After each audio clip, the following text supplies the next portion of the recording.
Discipline mistake Monday. We forget to look at what is happening underneath the behavior. So the discipline mistake is focusing too much on the behavior and not on the why behind the behavior.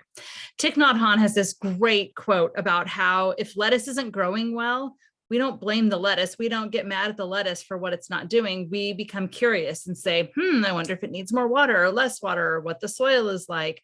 What else does it need? And so in the same way, when kids have behaviors that are problematic, if we especially if they repeat and they're chronic, they're continuous, when we just address the behavior and the behavior keeps happening over and over and over, we're not really being very effective in helping change that behavior. And remember, our whole goal of discipline is to help them become self-disciplined, which means they need skills and teaching to get them there.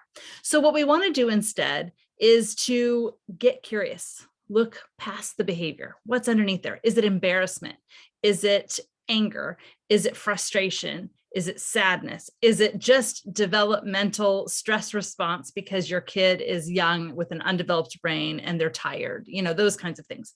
But when we just look at the behaviors without looking at underneath, it's very similar to just treating symptoms. And, any good doctor knows that you can treat symptoms, but unless you figure out what's causing the symptoms, you're going to have to keep dealing with the symptoms. So it's really important.